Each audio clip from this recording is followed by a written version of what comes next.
Good morning, students. Today we are going to see some chapters or some topics class 11. आज से हम लोग class 11 के बारे में कुछ देखेंगे.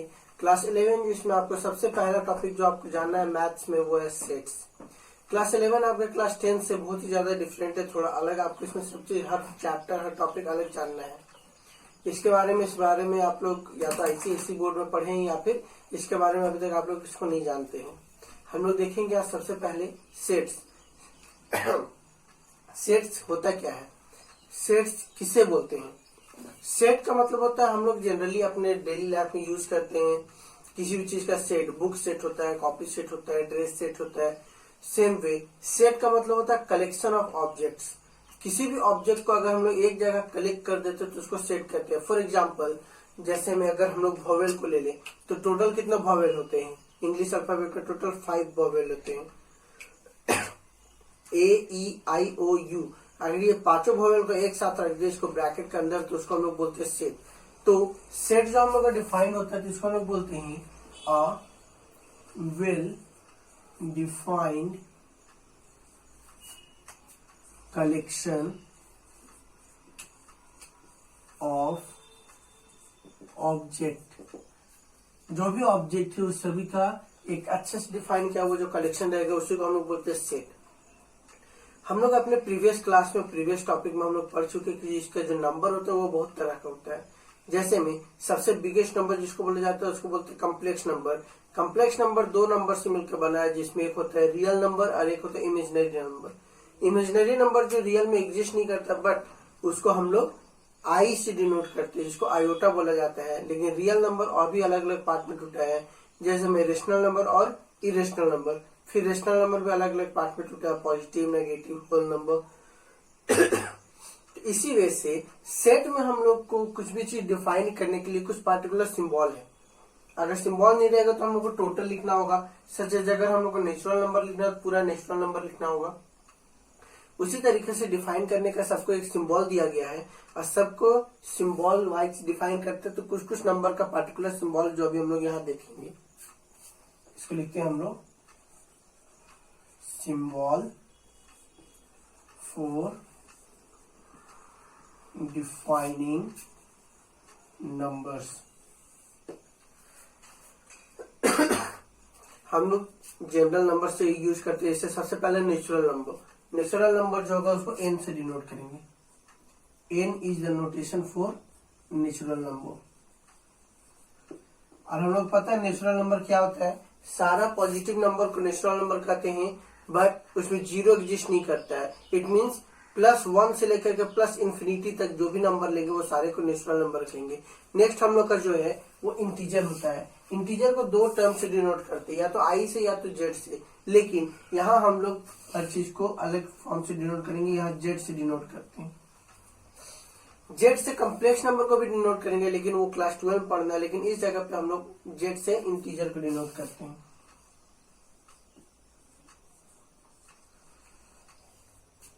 इंटीजर मतलब कोई भी एक पार्टिकुलर नंबर, फिक्स नंबर, कोई भी डेसिमल नहीं होगा, फ्रैक्शन नहीं होगा. मतलब कोई भी पॉजिटिव और नेगेटिव या फिर +1 -1 3 5 10 कुछ भी ऐसा नंबर जो फिक्स रहे, कोई भी डेसिमल नहीं रहे, फ्रैक्शन ना रहे, उसको कहते हैं इंटीजर. नेक्स्ट हम लोग का है रेशनल नंबर. रेशनल नंबर को हम लोग क्यू से डिनोट करते हैं. रेशनल नंबर ऑलरेडी आप लोग जानते हैं जिसको हम लोग P/Q के फॉर्म में लिख सकते हैं जहाँ पे Q 0 के बराबर नहीं होता है और P और Q का कोई भी कॉमन फैक्टर नहीं होता है. It means the HCF for P and Q will be 1. The next one is real number जो ये सबसे बड़ा है जिसको हम लोग R से डिनोट करते हैं. R हो जाता है हम लोगों का real number. Real number. Real number में रेशनल नंबर और इरेशनल नंबर दोनों आ जाता है. नेक्स्ट हम लोग को जानना है पॉजिटिव टर्म्स और नेगेटिव टर्म्स के बारे में. लेकिन नेगेटिव के बारे में नहीं जानते जनरली. हम लोग जो भी यहाँ बात करेंगे सारा पॉजिटिव बात करेंगे. पॉजिटिव में रहेगा हम लोगों का जिसमें हमारा जेड प्लस हमारा पावर में लिखा रहता है. इसका मतलब होता है जेड मतलब इंटीजर और प्लस मतलब पॉजिटिव. इसका मतलब पॉजिटिव इंटीजर्स. जो भी पॉजिटिव इंटीजर्स होंगे उसको बोलेंगे हम लोग जेड प्लस. नेक्स्ट हम लोगों का क्यू प्लस मतलब रेशनल नंबर. लेकिन कैसा rational number? Positive rational number.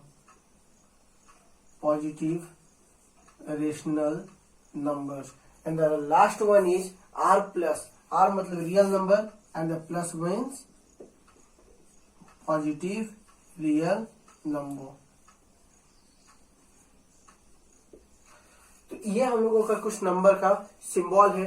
इस सिंबल के बेसिस पे अभी हम लोग जो भी सेट को डिफाइन करेंगे, सेट को समझेंगे, इसी सिंबल के नजर से समझेंगे। अगर हम लोग इसका आगे प्रोसीड करते हैं, सेट को हम लोग डिफाइन करते हैं दो वे से। There is the two method to define the set, और वो दोनों मेथड है, एक मेथड होता है रोस्टर फॉर्म और दूसरा मेथड होता है सेट बिल्डर फॉर्म। दोनों को भी हम लोग ध्यान से देखते हैं, उसको समझने की कोशिश करते हैं।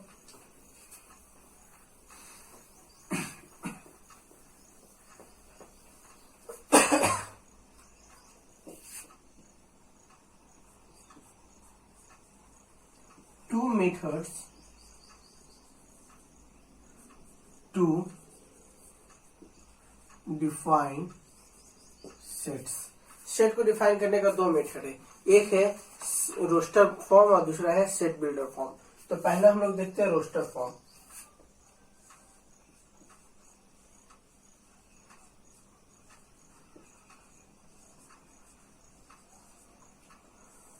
अब दूसरा जो मेथड है उसको बोलते हैं set builder form.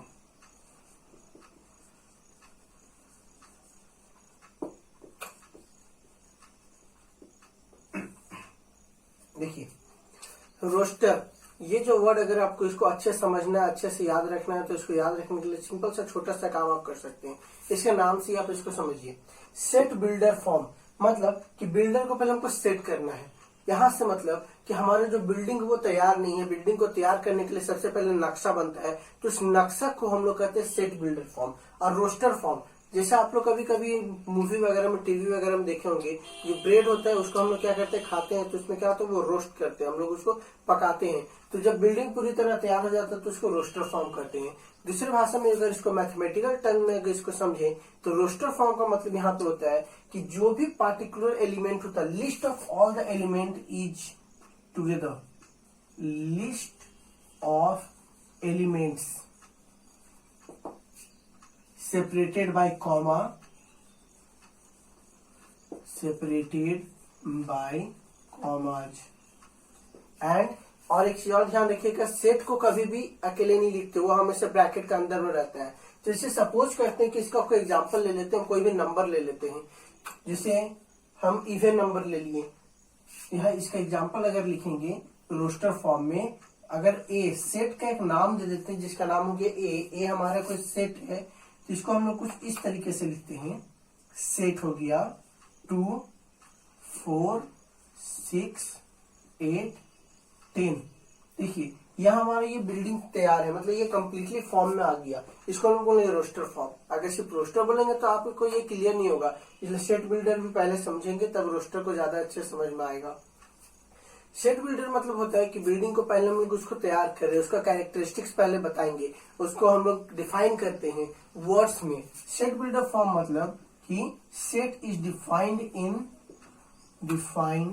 In words according to their characteristics।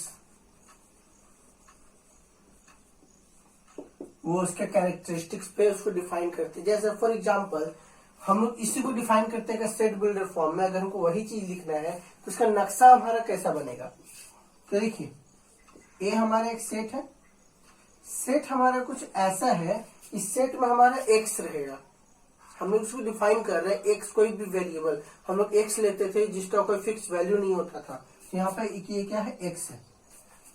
X एक ऐसा है, एक्स के बाद हम लोग डॉट देते हैं जिसको हम लोग बोलते हैं सच डैट। ए के अंदर कुछ वो एलिमेंट है, ए के अंदर कौन सा एलिमेंट है, एक्स, इस तरीके का, मतलब such that x belongs to, इसको बोलते हैं हम लोग बिलोंग्स टू। बिलोंग्स टू मतलब कि किससे बिलोंग कर रहा है, किस फैमिली से बिलोंग कर रहा है। बिलोंग्स टू नेचुरल नंबर, पहला हो गया। एक कंडीशन दे दिए कि इसमें ये जो भी है नेचुरल नंबर है, comma x belongs to even number. यहां हम लोग इवन नंबर भी लिख सकते हैं, even number less than equal to 10, ऐसा हम लोग इसको लिखेंगे। या फिर इसको दूसरे लैंग्वेज में लिख सकते हैं, ए having the element x such that x each even number and x, और यहां पर हम लोग लिख सकते हैं 2 less than equal to x less than equal to 10। हमारा ये जो एलिमेंट है इसको किसी भी फॉर्म में डिफाइन कर सकते हैं। डिफाइन करने का अलग अलग मेथड हो सकता है, लेकिन इसका नाम, ये जो हम लोग इसको डिफाइन किए हैं, इसको बोलते हैं सेट बिल्डर फॉर्म। ये सिर्फ हम लोग को एक मैपिंग देगा कि इसके अंदर क्या क्या एलिमेंट हो सकता है, लेकिन जो जो एलिमेंट होगा एग्जैक्टली वो सारे एलिमेंट को लिस्ट में लिखना, उसको हम लोग कहते हैं रोस्टर फॉर्म, जो कुछ इस फॉर्म में हम लोग लिखते हैं। इसका कुछ कुछ और एग्जाम्पल आप लोग देख सकते हैं, आपकी बुक में भी होगा। इसको एक दो और एग्जाम्पल हम लोग देते हैं, जैसे में अभी लिखते हैं, यहाँ देखेंगे।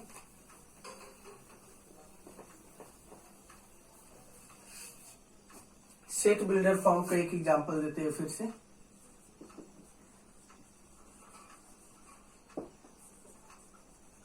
सेट बिल्डर फॉर्म का जैसे में हमारा हो जाएगा एक set A having element x such that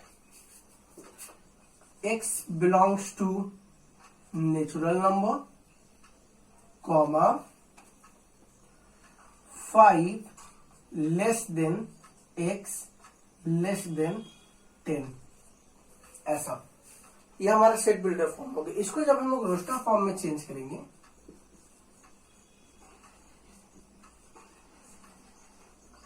roster form में चेंज करेंगे तो क्या हो जाएगा, x हैविंग द एलिमेंट, एक जो नेचुरल नंबर है मतलब कि 1 से इनफाइनाइट तक, लेकिन दूसरा कंडीशन क्या है, 5 से बड़ा है x लेकिन 10 से छोटा, मतलब क्या क्या आ जाएगा, 6 आएगा, 7 आएगा, 8 आएगा, 9 आएगा, बस 10 नहीं आ सकता। क्यों?